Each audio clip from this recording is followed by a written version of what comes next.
onde, junto com ele, tinham mais outras duas apresentações. Uma era um pessoal da IBM, falando sobre blockchain, há 3 anos atrás, e o pessoal do acelerador de partículas que a gente tem em Campinas. Tá?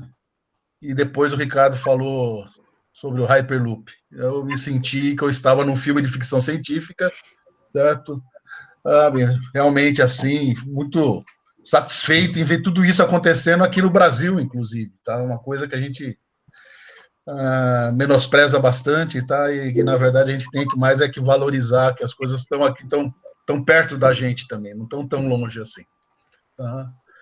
E aí, dentro do bate-papo nosso aí no Getave, surgiu aí a conversa e eu falei, pô, eu conheço, deixa eu convidá-los se eles aceitam. E eu mandei um e-mail e de bate-pronto o Ricardo já me retornou falando, não, tô dentro, vamos trabalhar assim, vamos fazer essa apresentação.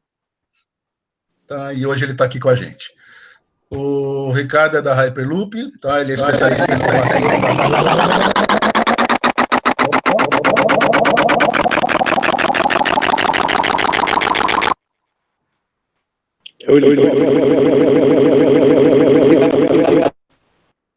Alô, alô, oi. Deu algum... Voltou bem. Voltou, estão ouvindo?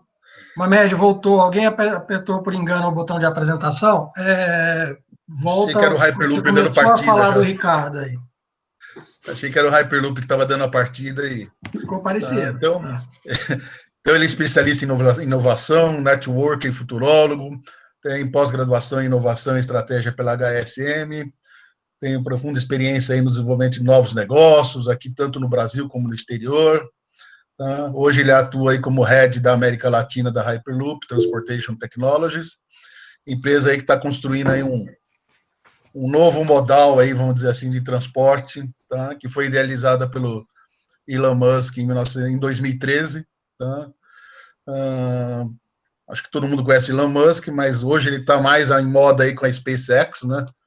Está aí fazendo voos aí para tudo quanto é lado e também aí com a Tesla, né? Os carros elétricos aí que estão revolucionando por aí.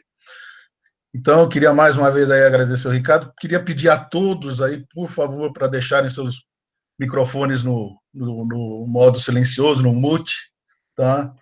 E pedir para o Ricardo agora começar a sua apresentação. Obrigado.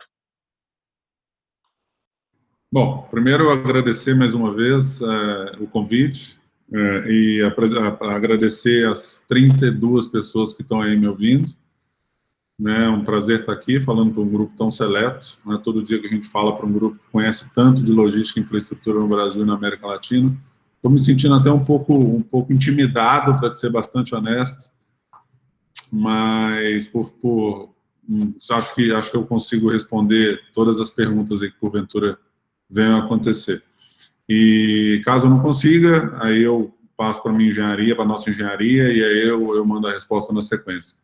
Mas a apresentação que eu vou fazer é uma apresentação institucional, é uma apresentação que fala um pouco do que é a Hyperloop e a maturidade da tecnologia que a gente está. Como o Mamed disse, é uma ideia que nasceu em 2013 com o Elon, e de lá para cá a gente vem construindo esse novo modal, né? E hoje a gente já pode dizer que a gente já está com 12 contratos assinados no mundo todo, já tem uma pista e uma cápsula tamanho real já prontas, em teste em Toulouse, já com sistema de pressurização funcionando, que eu vou mostrar isso tudo para vocês aqui agora, as imagens e alguns vídeos, para que vocês vejam mais de perto do que eu estou falando. Posso compartilhar minha tela aqui, gente? Claro, Ricardo, pode compartilhar aí, à vontade.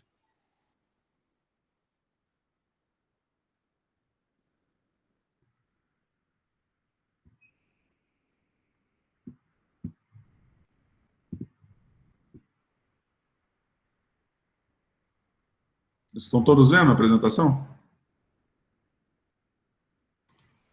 Sim. Sim. Vocês estão vendo a tela cheia? Sim. Sim. Ok.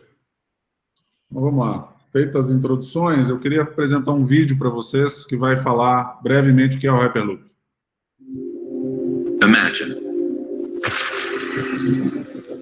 Imagine a capsule. Imagine a capsule that can carry people.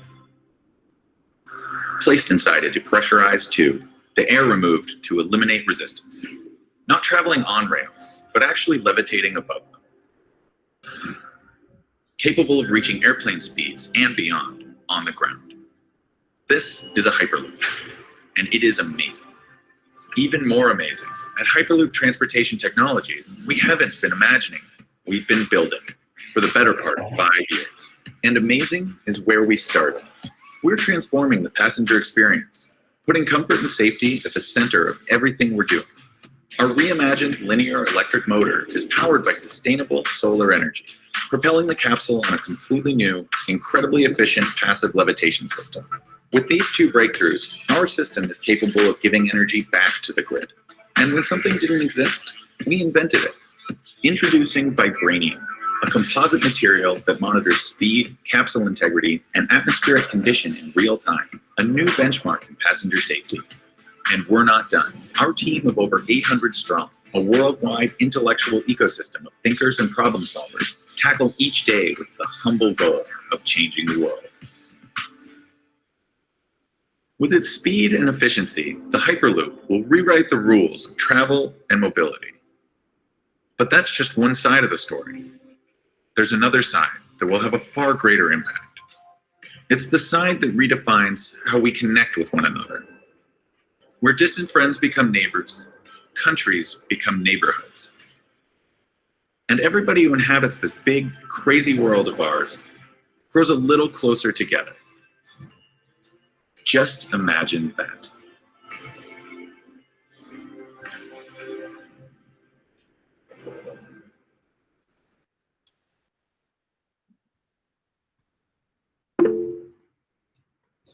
Então é isso, gente. Um breve resumo do que é o Hyperloop, né? A gente está falando de um setor, que é o setor de transporte, que vem com muito poucas inovações aí nos últimos anos, né? Eu estou falando aí de bastante tempo. A Hyperloop vem realmente para contribuir com outros modais aí que estão chegando com bastante força, como os drones, os caminhões autônomos, etc. E a gente tem o objetivo de ser mais um modal de transporte, né? Em nenhum momento a gente tem a intenção de acabar com um modal ou substituir um deles, não, muito pelo contrário. A gente acredita... Tem 34 só. Tem alguém que não está no mute aí, gente. E, continuando, então a gente tem o objetivo de ser mais um modal, e eu vou começar essa apresentação dizendo que a Hyperloop não constrói e a Hyperloop não opera nenhum sistema de transporte. A Hyperloop é uma empresa de tecnologia, a gente está desenvolvendo um sistema para ser licenciado para quem quiser construir, para quem quiser operar.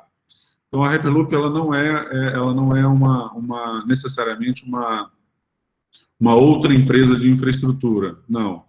Qualquer empresa de infraestrutura hoje, ou qualquer tipo de empresa que esteja ligada a esse mundo e quiser construir um Hyperloop, ela tem toda a condição disso. A gente não tem nenhuma pretensão de ser um operador ou um construtor de sistemas no mundo afora.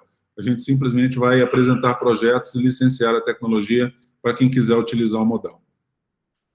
Bom, dito isso, a gente entra um pouco... Eu não vou me estender muito nesse slide, porque a gente está falando basicamente com especialistas, né? A gente sabe que o transporte hoje no mundo é um dos maiores problemas, um dos maiores desafios a serem resolvidos, né? E não só no Brasil, mas essa apresentação, e esses números, inclusive, nem são do Brasil. Imagina, uma ferrovia com 250 km por hora no Brasil seria perfeito. Mas é um problema realmente mundial, e a Hyperloop está chegando para tentar minimizar o impacto, diminuir o problema, diminuir a distância, diminuir o problema de poluição no mundo todo. Tá? Enfim, a gente se considera um grande avanço, um dos maiores avanços na mobilidade, no transporte de pessoas e de carga. no mundo da atualidade, né? Nos últimos anos, como eu disse, a gente tem muito poucas inovações. Então, é um sistema completamente conectado, é um sistema muito rápido, é um sistema que é rentável. Todos os estudos de viabilidade que a gente fez no mundo afora, o último agora nos Estados Unidos, ligando Chicago a Pittsburgh, passando por Cleveland, mostram isso com bastante clareza. É um sistema bastante seguro, é um sistema voltado para o ser humano e ele é completamente sustentável, ele é 100% sustentável, tá? Mais ou menos, é uma imagem, é um vídeo que vai mais ou menos mostrar como vai funcionar um Hyperloop em perspectiva, né? São sempre 2 tubos, um indo, um voltando, e ele faz a volta na estação e volta pelo tubo contrário. Né? E aí está um desenho esquemático do que seria um Hyperloop. Né? Então, a gente tem um sistema eletromagnético, né, que funciona, é um sistema, né, chama Indutrec, é uma patente do laboratório da Califórnia, Lawrence Livermore.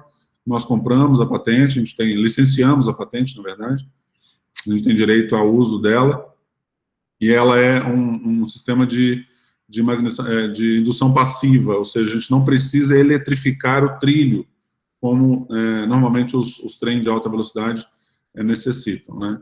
Os tubos, eles são de aço, eles têm 2,5 polegadas, eles têm mais ou menos 4 metros de diâmetro, e a cápsula, eu vou mostrar o tamanho da cápsula na sequência, e o sistema é suspenso, né? Ele pode ser de superfície ou subterrâneo, mas a gente hoje está desenhando ele para ser suspenso por vários motivos, aí, inclusive alguns problemas ambientais que podem, porventura, acontecer ao longo do trajeto de um Hyperloop. Obviamente, todos esses tubos, né, a largura dos tubos ali tem mais ou menos 12 metros de largura, e ele é completamente coberto por painéis solares.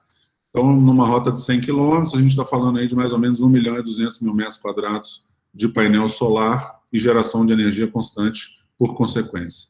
Né? Então, o Hyperloop, além de um modal de transporte, também é uma fazenda solar de energia.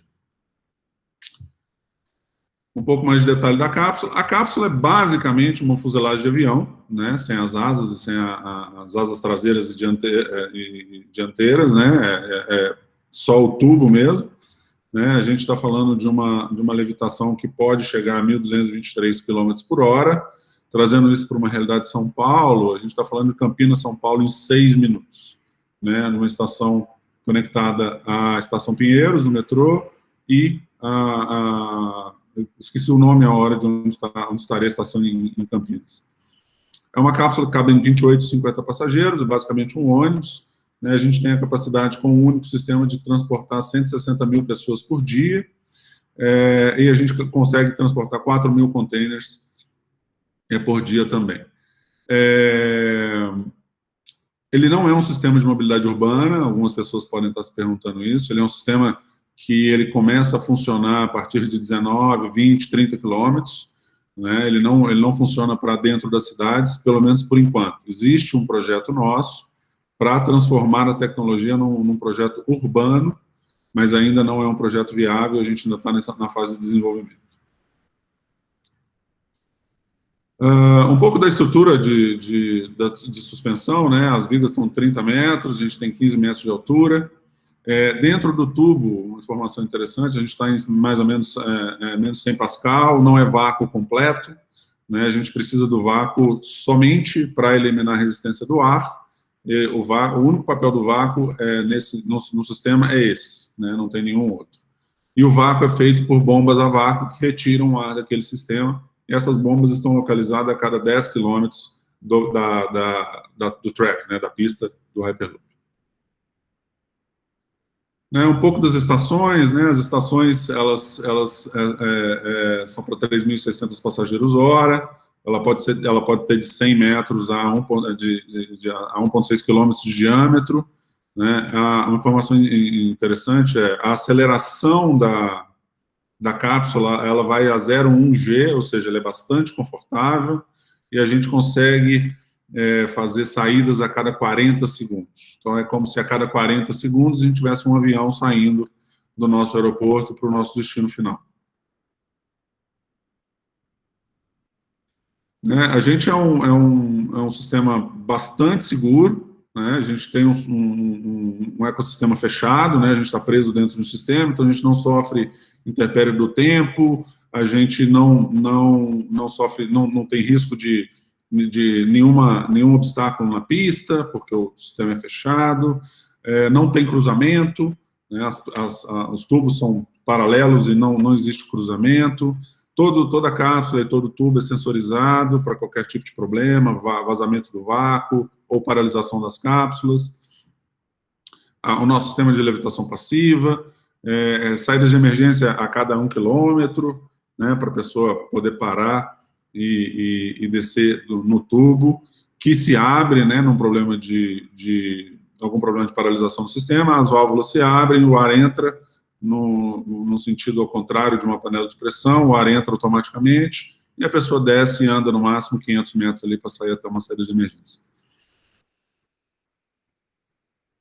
Estou tentando ser o mais rápido possível para a gente ter mais perguntas no final. Obviamente, o sistema é completamente focado em energias renováveis, né? A gente usa prioritariamente a solar. Os freios da cápsula, muita gente não sabe, mas as cápsulas têm trem de pouso, né? Ela tem um bug embaixo dela, que são rodinhas, né? Na hora que ela vai assentar no trilho, ela não atritar diretamente com o trilho. Em alguns lugares a gente usa energia geotermal e em outros lugares energia eólica, principalmente nos locais que a eficiência energética, a eficiência solar não é muito boa, né? É uma comparação da emissão de gás carbônico, né, dos modais atuais com a Hyperloop. Obviamente a Hyperloop é emission free, né, então a gente não tem nenhum tipo de CO2 sendo emitido. Uma comparação do carro, do trem de Chicago, de um avião qualquer, né. E esse outro slide mostra o consumo de energia, né. A Hyperloop é um sistema que, quando atinge a velocidade, determinada velocidade, 750 mais ou menos, a gente não para de gastar energia, a gente mantém aquela energia até a hora de acelerar novamente, né? Ao contrário dos outros modais, quanto mais você acelera, mais energia você gasta. A gente é o contrário. Quanto mais rápido a gente está, menos energia a gente gasta.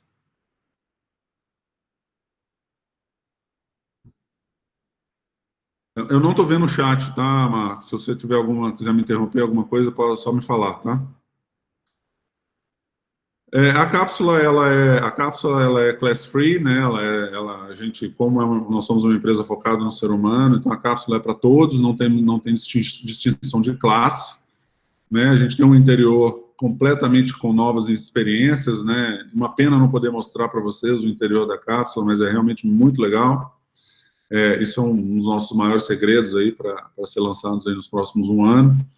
E ela é completamente integrada com qualquer tipo de tecnologia. Bom, a gente tem uma série de mundo afora, né, e o nosso desenvolvimento deixa eu ver as mensagens aqui. Estou te mandando as mensagens, as perguntas, no WhatsApp, no final, você tem todas elas juntas para responder, tá ok? Tá bom. Tá bom. Vamos lá. E aí, a gente tem uma série de labs, né, para diversos tipos de tecnologia, né? Todo o nosso sistema ele é criptografado, ele funciona com cybersecurity, né?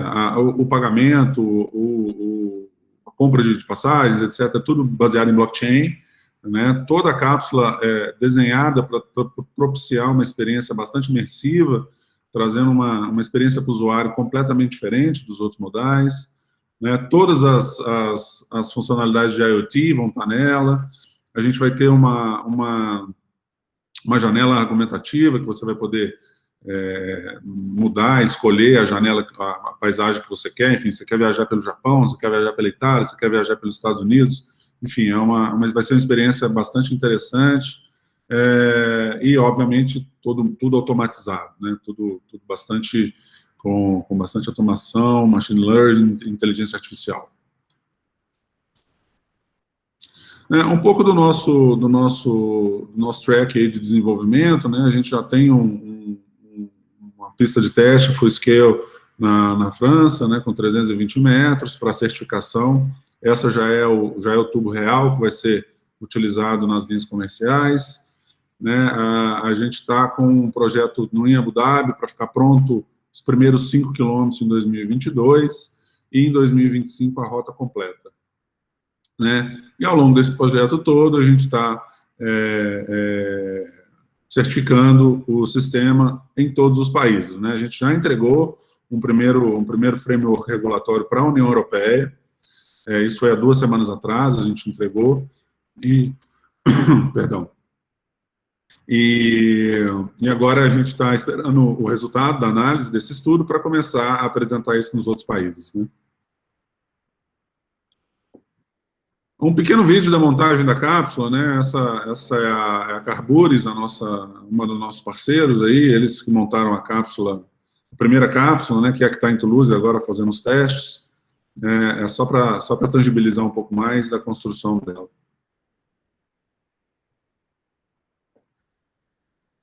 Alguns milestones aí que a gente já construiu, como eu disse, a gente já tem a primeira cápsula em tamanho real, é a primeira do mundo, não tem outra empresa que já tem uma cápsula em tamanho real pronto. Nós somos a única empresa que tem uma pista de teste e certificação tamanho real também, já no tamanho do sistema comercial. A gente é a única empresa que tem uma certificação da Munich Re, que é uma das maiores resseguradoras do mundo, acredito que todos aqui conheçam, que nos deu um risk report dizendo que nós somos seguráveis e viáveis, né? Ninguém tem isso. O nosso sistema de vácuo foi desenvolvido pela Lebold. Lebold é quem faz o vácuo dos aerocolliders, aí, dos aceleradores de partículas mundo afora. Então, tecnologicamente não tem muito desafio. O sistema Indutrec é um sistema licenciado pelo Lawrence Livermore Laboratório, na Califórnia, e a gente tem a certificação, que é o que eu te falei, que eu acabei de falar do framework regulatório, entregue em parceria com a TÜV-SÜD para a União Europeia. Algumas fotos, né, do sistema real em Toulouse. Na nossa página do YouTube, gente, tem tudo isso, tá? Tem todos esses vídeos, essas imagens lá mesmo, então quem tiver curiosidade, quiser conhecer mais, no nosso site, hyperloop.global, e na nossa página do YouTube tem bastante informação.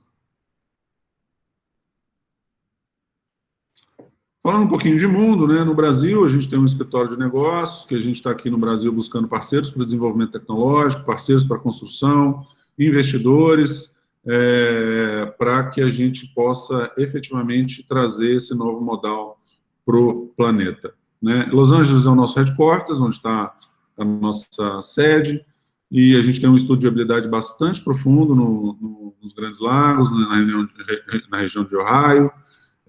Convido a todos vocês para conhecerem esse material, também é público, está no nosso site, tem o resultado do estudo lá, para quem quiser depois, eu posso encaminhar também, não tem problema.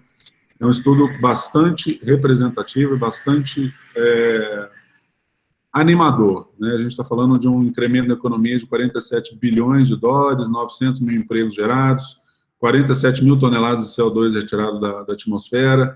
Então, é um estudo bastante interessante, que foi feito não só pela Hyperloop, mas por um consórcio de empresas da região, o que traz ainda mais credibilidade para o estudo, e eu convido todos vocês a conhecerem um pouco mais dele, que vale a pena. A gente tem uma parceria com o Porto de Hamburgo, na Alemanha, um dos portos mais inovadores do planeta. A gente está desenvolvendo todo o nosso sistema de carga de transporte de containers com eles, com o Porto de Hamburgo. Isso era para estar aqui no Brasil, mas infelizmente a gente não conseguiu trazer, aí foi para a Alemanha. Toulouse, na França, nosso P&D em passageiro, onde está o tubo, onde está a cápsula, onde está o primeiro sistema de vácuo funcionando. A gente tem outro escritório de negócio em Barcelona. Abu Dhabi, a gente está com o projeto de construção de 5 quilômetros para entregar em 2022, e vai ser o primeiro sistema comercial da história de um Hyperloop a andar com passageiro. Enfim, e vários outros projetos aí na Índia, na China, de estudos de viabilidade, licenciamento, muita coisa acontecendo em mundo afora.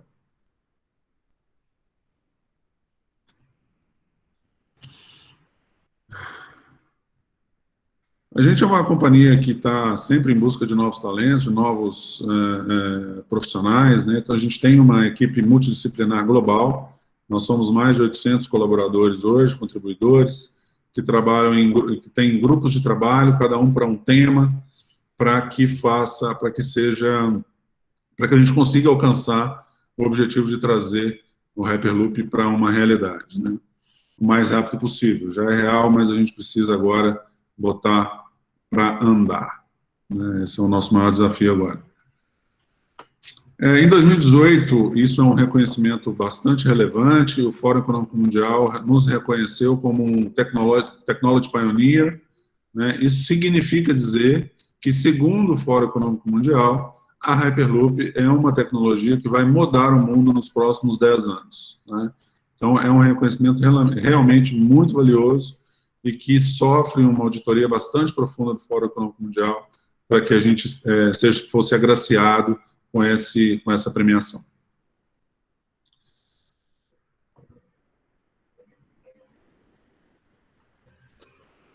Bom, a Hyperloop é uma empresa, como eu disse, já bastante cooperativa, né? Então a gente tem parceiros tanto profissionais como da indústria, né?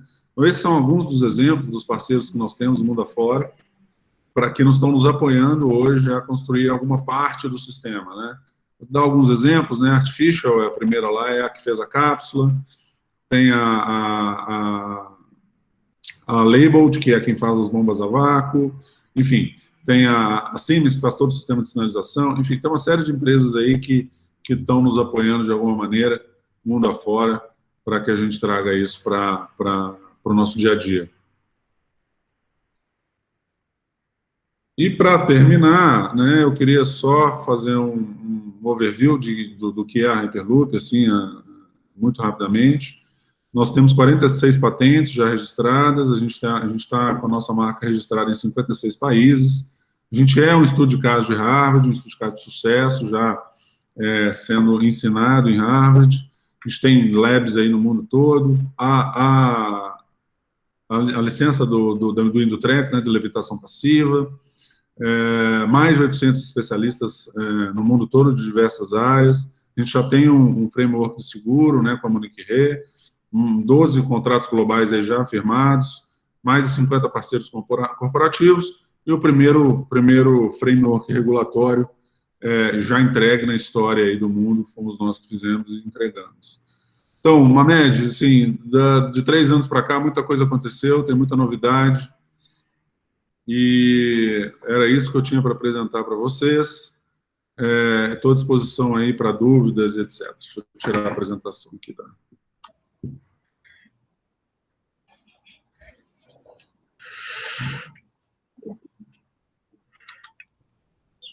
Quantas perguntas nós temos aqui? Muito bom, muito bom. Agora vamos partir para as perguntas aí. Como é que você quer fazer? Você está com elas aí? Como é que você quer fazer? Tanto faz, você que manda. Então vai passando aí para ele. Mamed e Ricardo. Ricardo, as mensagens estão no teu WhatsApp já. Tá bom, todas as perguntas. Para não ficar procurando no chat. Estou na bateria, mas eu estou abrindo o computador aqui para... Tá bom, então. Vamos lá. Então, a primeira pergunta do Jael, né? O sistema Hyperloop será competitivo para qual quantidade de transporte de pessoas, né? Na verdade, eu não tenho essa resposta pronta para vocês. A gente tem a capacidade de transportar 160 mil pessoas dia, né? Te falar qual é o mínimo de pessoas possível vai depender muito do custo de obra, do custo local, da geração de energia. Depende muito do estudo que for feito na região. Se a gente pode mesclar carga e pessoas ao mesmo tempo, enfim, não tem uma resposta certa. Depende muito do projeto, da rota que a gente está falando. Próxima pergunta do Richard, gostaria de entender como funciona o aparelho de mudança de via. Vai ser basicamente como um tubo lateral, né? Isso no caso de manutenção, né? Vai ter um tubo lateral para que essa cápsula encoste lateralmente e ela possa sofrer manutenção, né? No Hyperloop não tem mudança de via, ela faz a volta na estação e volta pelo outro tubo. Essa via lateral é só usada em caso de manutenção mesmo da cápsula, tá? Se precisar tirar, para não precisar tirar ela do tubo. Funciona o embarque e desembarque de passageiro. Ah, tá. Outra pergunta do Richard, o embarque e embarque de passageiro basicamente um dock-lock, né, mais ou menos como funciona uma estação espacial, que a cápsula doca na estação, e aí existe uma porta, que é um dock-lock, que se cola, né, que se junta, e segura o vácuo ali dentro, a porta se abre, e aí a pessoa entra e sai sem nenhum problema. A tecnologia já é bastante usada aí nas viagens espaciais. E como a NASA é um dos nossos parceiros, né, de desenvolvimento, a gente usou a tecnologia deles para fazer o nosso. Sidney. Qual a expectativa de custo para a implementação no quilômetro? Também depende muito da rota, depende muito de onde a gente está falando, é deserto, é curva, é montanha, enfim, vai ter ponte, vai ter que furar a montanha, depende muito, né, como qualquer outro projeto de infraestrutura, mas a gente tem uma ideia de retorno do investimento, a gente tem uma ideia aí de todos os estudos que nós fizemos no mundo afora, a gente tem uma média de retorno do investimento de 15 anos, né, o que é bastante interessante. Por que isso? Porque o nosso custo de operação é muito baixo. Né? A gente não tem combustível, a gente basicamente não tem manutenção, o sistema é fechado, não tem piloto, então o sistema é completamente automatizado. O nosso OPEX é muito baixo. Né? E aí uma média de custo que eu poderia dizer para vocês, mas isso depende de verdade muito, a gente está falando entre 20 e 30 milhões de dólares por quilômetro, com 15 anos de payback.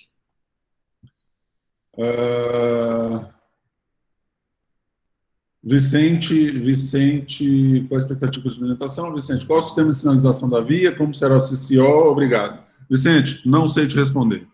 Vou perguntar. Cláudio Frederico, qual é a estrutura de custo depois de estar em operação, dividida entre diversos grupos, inclusive amortização, como isso leva à afirmação de viável economicamente? Vou te convidar para pegar o estudo dos Estados Unidos, Cláudio. Lá ele vai estar, eu não vou conseguir aqui te detalhar toda a estrutura de custo, mas lá no estudo está bastante claro o que é como é que foi identificada a viabilidade disso lá. Vou te convidar para ver isso, depois se você quiser me mandar um e-mail ou um WhatsApp, eu te mando o estudo pessoalmente aí completo para você conhecer. Já há alguns resultados dos testes feitos? Já há, a gente já está com o vácuo funcionando, já está com o sistema de vácuo bastante avançado, então ele está funcionando. O que a gente está fazendo agora é fazendo a cápsula andar lá dentro no vácuo. Mas sim, já tem alguns resultados bastante positivos.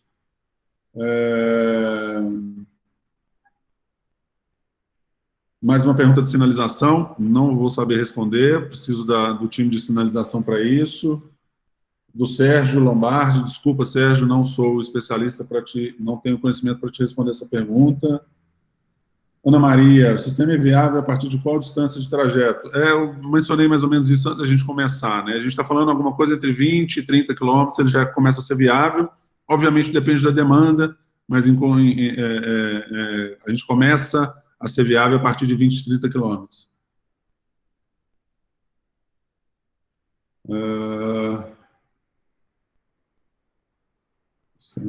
Mariana, no cenário brasileiro você acredita que o sistema poderia ser energicamente? Sim, a gente tem uma sobra energética no Canadá, que tem uma eficiência energética muito inferior da nossa, de 15%. Então, no Brasil, a gente não fez o cálculo, o estudo ainda disso, mas a gente imagina que seja algo em torno de 25%, 30% de sobra. Vamos lá. Sérgio Lombardi, DXC Technology é outra coisa. Não conheço a DXC, Sérgio. Não sei te responder. Com relação ao transporte de carga, como seria a logística? Caio, se o Caio estiver aí ainda, ele puder me explicar melhor a pergunta, eu tento responder.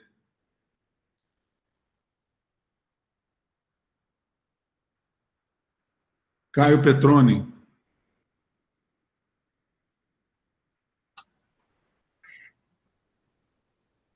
Boa noite. Boa noite. A questão seria, em relação, você falou a capacidade que pode levar o container no tubo. Mas e como seria a infraestrutura assim de terminais ao lado? Tem alguma coisa nesse sentido já pensada? Entendi. A estrutura de transporte de container ela é completamente integrada ao porto, né? O que a gente está falando são de trucks autônomos que vão receber esse container em cima dele e vão entrar dentro da cápsula autonomamente, né? Sem nenhum tipo de intraporto, tá, gente? E não vai sair para a rua, não. Isso só dentro do porto. Então, ele vai receber o container e vai para dentro da cápsula automaticamente. Isso significa dizer que a gente precisa de uma estação próxima desse porto, conectada com esse porto, que possibilite que a cápsula esteja aberta para os caminhões, para os nossos veículos autônomos entrarem nela, ela se fechar, ela entrar no tubo e seguir viagem. Sim, precisa de uma infraestrutura portuária para isso, sim. Fernando, tem alguma... peraí, acho que eu perdi alguma coisa aqui. Havia um laboratório de P&D em Minas e foi desativado. O laboratório de P&D em Minas era uma parceria com o governo de Minas. Infelizmente, o governo de Minas não conseguiu viabilizar a parte financeira do acordo e a gente acabou desistindo. E aí houve uma mudança de governo, do governo Pimentel para o governo do Zema, e eles acabaram não tendo mais interesse no projeto, e infelizmente o projeto morreu. Alô? Alô? Sim. O Peter, posso falar? Ô, Peter, as perguntas faz por escrito no chat, por favor. Não estou achando... Bom, então vou desistir, pronto. Não, Peter, no final das perguntas você pode se manifestar, pode ser? Tá bom. Não, isso é bom, tá bom. Obrigado. De nada. Ricardo, o Mihai está perguntando, Ricardo, como as empresas brasileiras de engenharia poderão colaborar com esse empreendimento? De várias formas, né? A gente precisa de parceiros para desenvolver os estudos de viabilidade, a gente precisa de parceiros para construção, potenciais construções no futuro, a gente precisa de parceiros para investir nos projetos lá fora, né? Então, são várias maneiras. A Hyperloop é uma empresa muito flexível, né? Então, a gente tem a possibilidade de se adequar a qualquer tipo de parceria, fazendo joint ventures para construção, fazendo joint ventures para estudos. A gente é muito flexível e a gente está aberto a qualquer tipo de negociação, dependendo do interesse de cada um, tentando conciliar os nossos interesses com o interesse da empresa em questão. Então, acho que esse é um assunto que nos interessa muito para o Brasil, e esses são os nossos interesses, assim, não só para o Brasil, mas para a América Latina, né? Peraí. Luiz Roberto está perguntando: a implantação desse sistema necessita de uma operação assistida, Como assim, Luiz Roberto, operação assistida? O que você quer dizer com isso? Luiz Roberto Cirne Gentil. Oi, boa noite. Boa noite.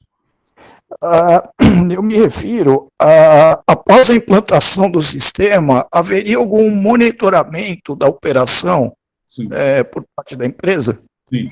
Não por parte da empresa, né? Porque, como eu disse no começo, a Hyperloop não constrói e não opera. Então, o operador desse sistema, ele vai ter uma central de controle, onde ele vai ter um monitoramento desse sistema inteiro 24/7, tá? 365. Então, sim, ela é assistida em tempo real a todo momento. Obrigado. Obrigado a você pela pergunta. Expectativa do Brasil, existem avanços no Brasil, por incrível que pareça, existem avanços no Brasil. A gente tem um ministro bastante aberto a novas tecnologias, e a gente pode ter grandes novidades aí nos próximos 6 meses a um ano para o Brasil, com bastante alegria. Eu vou dizer tudo, vou contar tudo para vocês na hora certa, mas sim, temos alguns avanços aí bastante interessantes. E, obviamente, assim que em 2022, quando a gente tiver o sistema comercial funcionando em Abu Dhabi, as coisas mudam bastante, né? Então, aí sim, o interesse vai ser bem mais forte, né, do que é hoje. Caio Petroni, tem alguma previsão de construção no Brasil? Qual seria a rota? Não temos nenhuma previsão de construção no Brasil, Caio. Fernando Galfo, qual a inclinação máxima? 8,5 graus de rampa para qualquer lado, tá?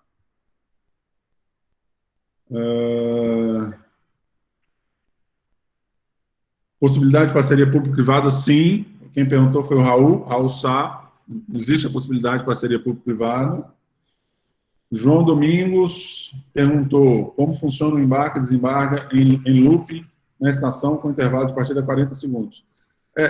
Eu devia ter preparado um slide que mostra isso com bastante clareza. A gente tem vários portões, como se fossem gates de aeroporto na estação, né, e 3 lanes 3 linhas de docagem. Então, são 3 cápsulas parando, são 3 cápsulas saindo, mais 3 cápsulas parando. Isso depende muito a quantidade de cápsulas, depende muito do tamanho da estação. Né? Na estação dos Emirados Árabes, de Abu Dhabi, nós estamos falando de 33 portões. Então, são 3 cápsulas saindo e docando a todo momento, a cada 40 segundos, tá?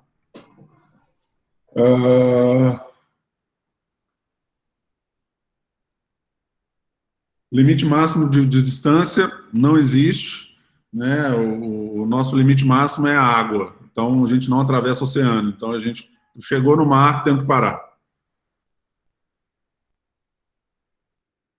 Qual a expectativa necessária, qual a expectativa de necessidade de manutenção do tubo? Os tubos são todos sensorizados, né?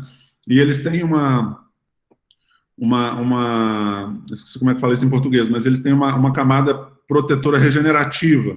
Além dele ser de aço, 2,5 polegadas, ele é coberto por dentro e por fora por uma tinta especial regenerativa. Então, qualquer problema que tem, ela é uma tinta com nanopartículas, que ela mesmo se regenera e tampa um potencial vazamento pequeno, né? Então, a expectativa é que a manutenção seja efetivamente muito baixa. O que a gente está falando no mundo todo, a gente está esperando que isso se concretize, a gente está falando de um custo de manutenção 1/10 do que é uma ferrovia hoje.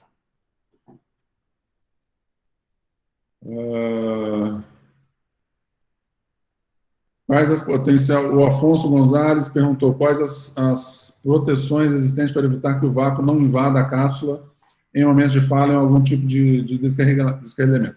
A cápsula, ela é um avião, né? Então o risco dela de entrar um vácuo lá dentro é o mesmo que o risco que um avião tem de ter um problema voando, né? Com a diferença que quando o avião está voando, ele está batendo numa parede de água, basicamente, e a gente está no vácuo. Então, o risco é bem menor do que isso aconteça. Num descarrilhamento, né, o que é muito difícil, a possibilidade da cápsula virar não existe. Então, o máximo que ela faz, ela vai bater no tubo lateralmente e vai voltar para o trilho. E, no máximo, se tiver um acidente muito grave, ela vira de cabeça para baixo. E, como elas são individuais, não existe um batendo em cima do outro. Elas são cápsulas individuais. Então, no máximo, se tiver um problema, a gente está com 40, 50 pessoas ali dentro, no máximo, o que diminui bastante o risco de perda de vida em comparação com outros modais. A nossa estrutura de capital, a gente é uma empresa que ainda não tem receita, a gente tem um cap table de investidores mundiais, né, de várias partes do mundo. O que acontece se furar a cápsula? Mesma coisa que um avião, né, tem que parar. Né? A cápsula tem o seu sistema de segurança, tem máscara de oxigênio e tudo mais. Então, é basicamente o que acontece no avião se ele perder uma janela ou tiver algum furo, sem tirar nem pôr. Mais ou menos a mesma coisa. Com a diferença que a gente está na Terra, né? Então a gente não cai. Quais as propriedades... Vou ver aqui se eu acho aqui na última pergunta. Tá. Francisco Perrini, qual a interferência efeito da temperatura externa, considerando... Não, a gente não sofre interferência, né? A gente está no vácuo, quase no vácuo, né? Então não tem transferência de calor de fora para dentro.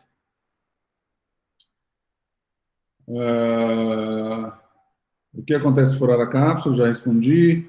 Com a interferência de temperatura, já respondi. Parabéns, Ricardo. Qual ministro você... O ministro Tarcísio. Me referi ao ministro Tarcísio. Foi o Vicente que me perguntou. Tá?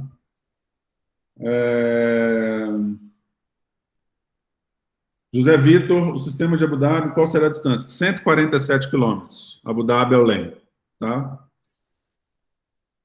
Jael, quais os riscos de segurança mais evidentes hoje? Mais evidentes hoje são atentados terroristas, como em qualquer outro modal, né? Ou são os mais propensos aí, alguém, ou um ataque biológico, um ataque à bomba, são os mais graves aí que a gente vê como risco. 40 anos o sistema de... Na verdade, 40 anos é a cápsula, né? Porque a cápsula, o chão da cápsula são ímãs, né? Então, são ímãs de 2,5 polegadas cada um, organizados magneticamente lá numa posição determinada, e esse chão de ímãs, né, esse piso de ímãs, tem uma validade de 40 anos. A cápsula pode durar mais, o tubo pode durar mais também.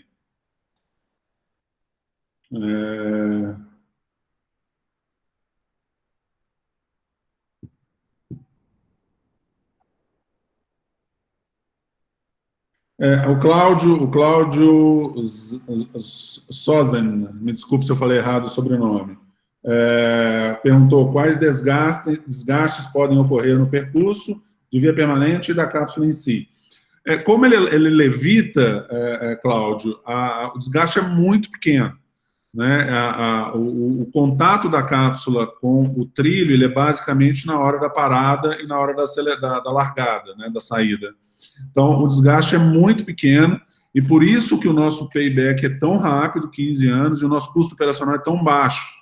A gente tem um desgaste do sistema muito baixo, porque além da cápsula estar no vácuo, não tem atrito, e ela não encosta em nada. Então, realmente, o sistema é bastante... a manutenção é bastante barata. O Jael perguntou, né? Há fatores de segurança ou de custo que seriam muito diferentes do Brasil comparados com outros locais? É a cotação do dólar, basicamente. Essa é a grande diferença, né? Mas não, o custo é basicamente a mesma coisa. Existe bifurcação no sistema? Não, não existe bifurcação. O sistema é único.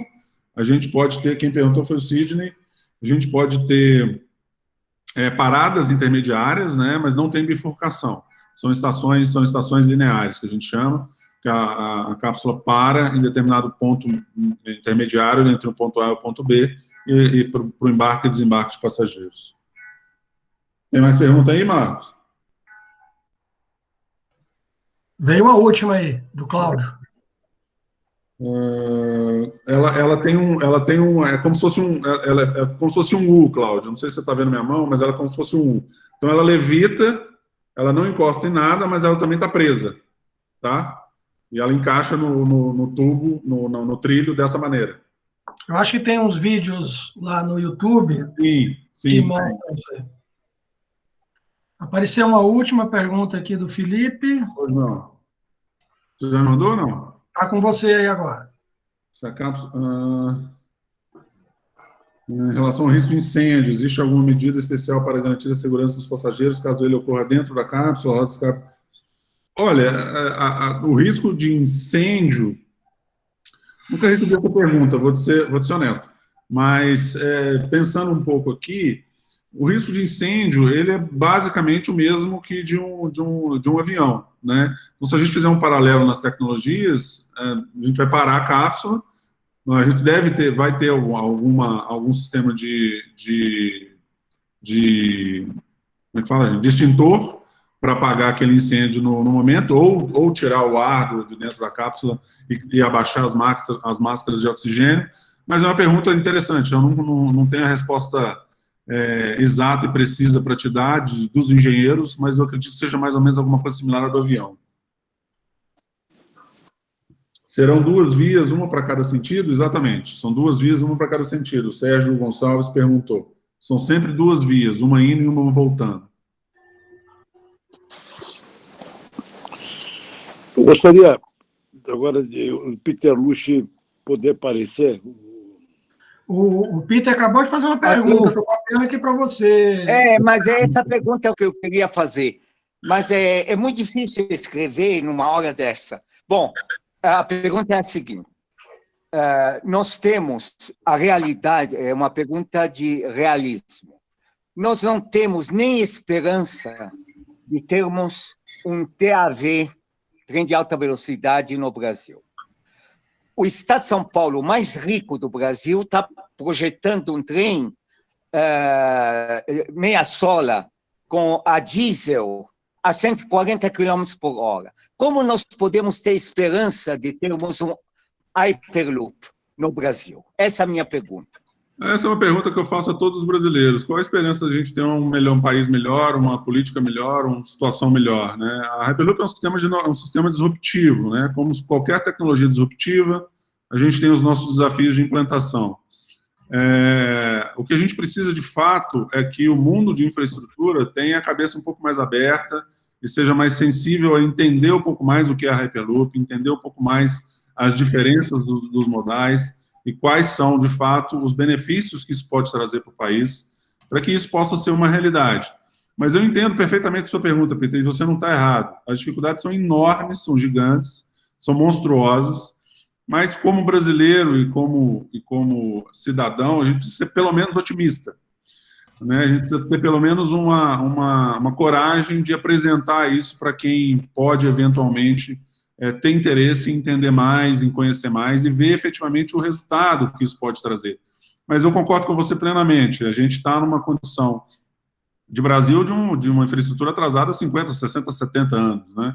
Então, pensar num Hyperloop no Brasil pode parecer uma coisa bastante longe, mas se você parar para pensar que os Estados Unidos já lançou dentro do Ministério dos Transportes dos Estados Unidos, lançou um comitê só para avaliar o Hyperloop, para você ter ideia, como é que vai ser o Brasil se os Estados Unidos, se a China, se a Índia começar a implementar um sistema como esse, que é mais barato, mais rápido, mais eficiente, como é que vai ficar a competitividade industrial, como é que vai ficar a competitividade do país, se o nosso país não pensar em fazer um leapfrog tecnológico, em começar a entender de uma maneira mais efetiva o que os outros países estão fazendo. E eu não estou aqui falando que a gente não tem que fazer rodovia, não tem que fazer ferrovia, muito pelo contrário, né? Eu posso usar o direito de passagem da rodovia, eu posso fazer um Hyperloop em cima das ferrovias, usando o mesmo trajeto.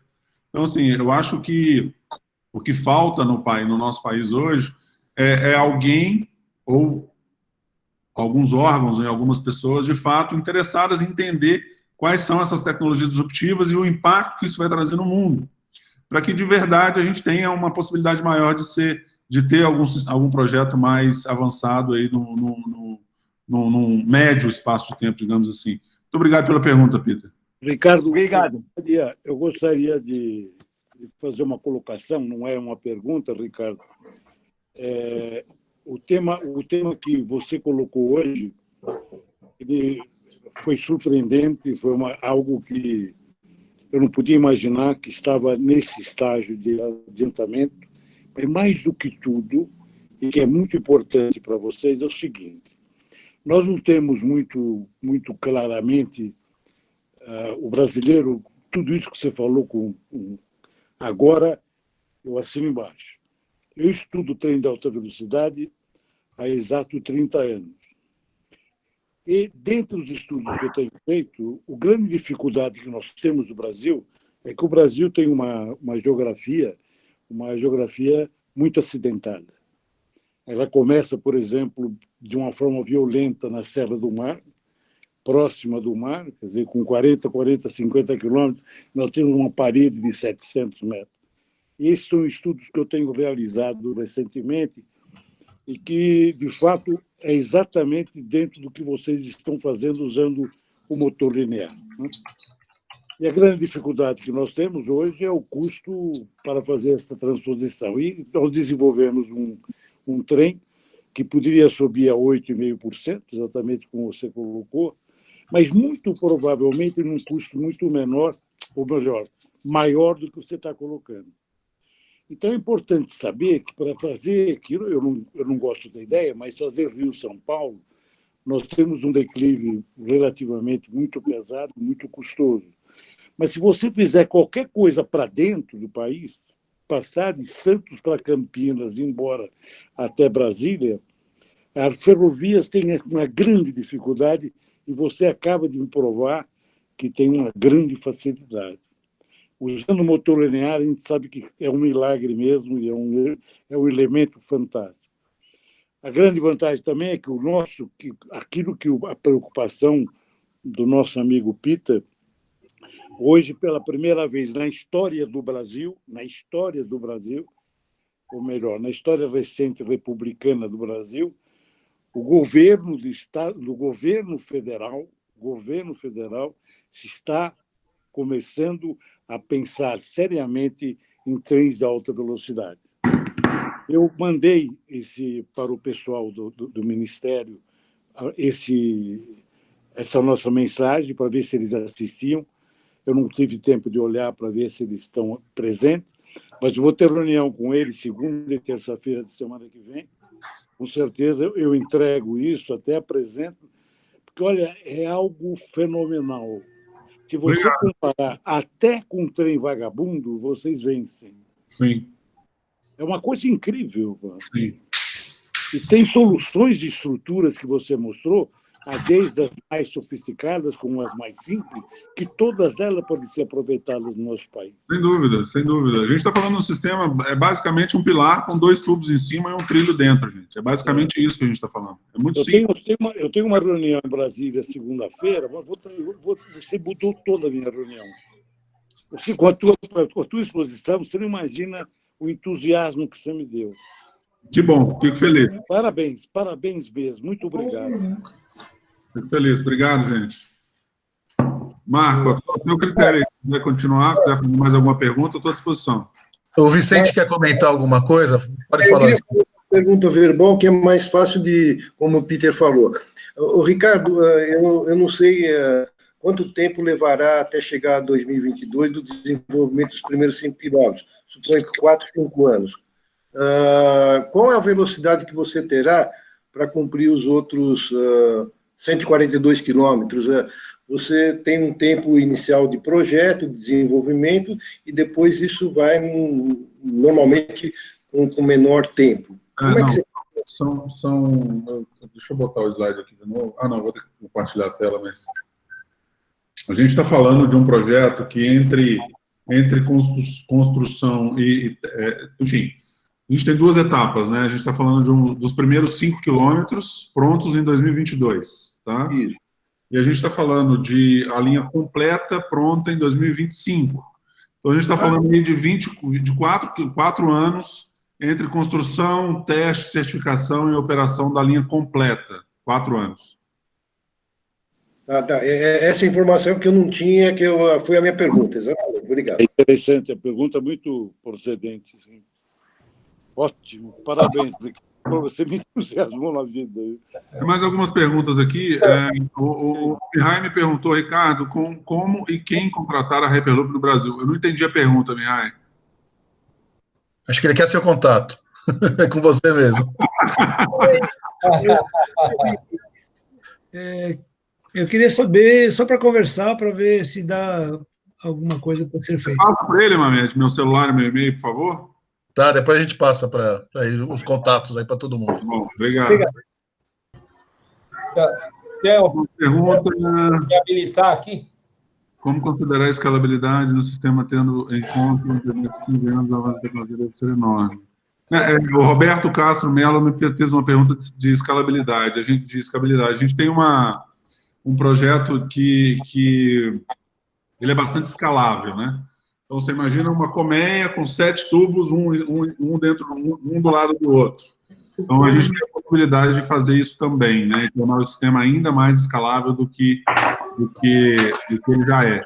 E, sim, a gente tem uma equipe de inovação de tecnologia bastante forte. Eu diria que é o maior forte que é o desenvolvimento tecnológico, para que isso continue se desenvolvendo ao longo do tempo. A pergunta, basicamente, é o seguinte: se você tem um prazo de 4 anos de implantação para início de operação, e você tem mais ou menos uns 10 ou 15 anos, vamos chamar assim, para payback. Só que a gente sabe e está vendo cada vez mais a velocidade da tecnologia aumentando. Então, a pergunta é: como garantir que, neste período, se consiga upgrades ou updates de tecnologia para que isso não se obsolete rapidamente? Quer dizer, por mais que... Vou te responder essa pergunta fazendo uma provocação, se me permite a brincadeira. É para isso mesmo. Vou te pedir para perguntar para o nosso ministro Tarcísio como é que ele vai fazer com as concessões de 30 anos das ferrovias. Também, né? Mas... As ferrovias não têm interesse no teu trabalho. Mas sim, Roberto, a gente é hoje um dos modais de transporte, uma das empresas mais inovadoras do planeta hoje, e a nossa preocupação é sempre se manter atualizado, né? Então, você tem toda a razão, o desenvolvimento tecnológico é massivo, é diário e é massivo. Todo dia a gente tem alguma coisa nova. Só para fechar, quem se propõe disruptivo é você, a resposta é tua. É verdade, é verdade. Parabéns. Marco, você acha que podemos encerrar, não? Acho que sim. O Marco colocou o e-mail do Ricardo aí no chat, tá? Para quem precisar. Tá? Já está aí no chat. Quem quiser buscar aí, está à disposição. Ricardo, depois eu te passo os dados de todos os inscritos e todo o conteúdo do chat, e eu consegui marcar algumas perguntas que não foram totalmente respondidas, que depois, se você quiser, você pode entrar em contato. Eu coloquei meu celular aí também, quem quiser mandar um WhatsApp, estou à disposição, qualquer hora, qualquer dia, a gente trabalha 24/7 aí, não tem dia nem horário, não. Ok, obrigado. Obrigado, gente, boa noite a todos aí, parabéns. Obrigado, Mamed. Obrigado a todos. Obrigado a todos. Ricardo, mais uma vez, muito obrigado, hein? Um abraço. Obrigado, Mamed, pelo convite. Um grande abraço. Tchau, tchau. Obrigadão. Marcão, valeu, Marco. Obrigado a todos vocês. Um abraço. Até a próxima. Até mais a todos. Boa noite, agradeço. Tchau, Marco. Boa noite, Obrigado. Raul, valeu, Raul. Obrigado. Obrigado, Mamed. Boa noite. Boa noite. Obrigado aí, Mamed. Foi muito bom. Marco, valeu, obrigadão. Depois você passa tudo, né? Maravilha. Passo sim, amanhã vocês estão recebendo os e-mails. Fechado. Gente, Vicente, boa sorte sábado. Se Deus quiser. Tamo junto, Vicente. Tamo junto. Estou contando com todo mundo aí para ajudar. Boa sorte amanhã, Ciro. Também, você também tem um belo pepino para amanhã. Um abraço. Tchau, gente. Obrigado. Um abraço. Tchau, tchau. Até mais. Tchau, tchau. Um abraço, Ciro.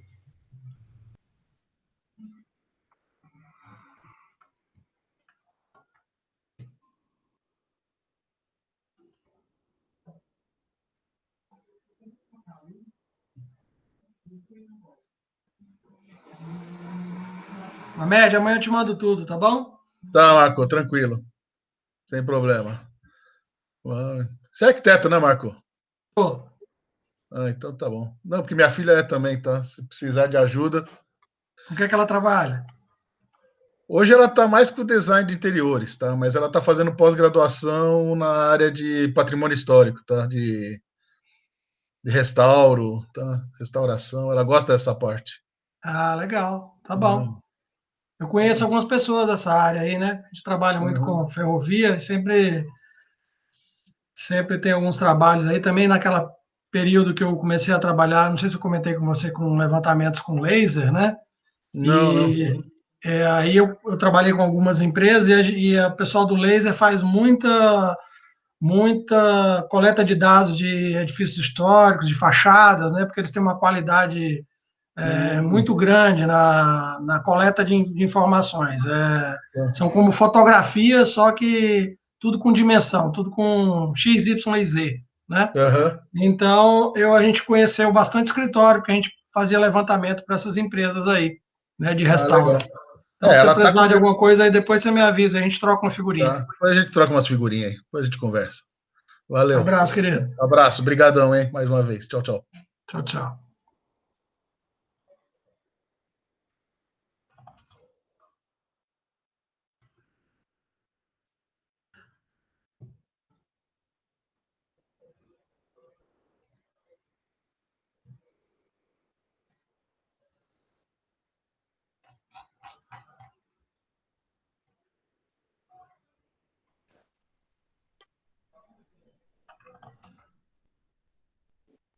Será?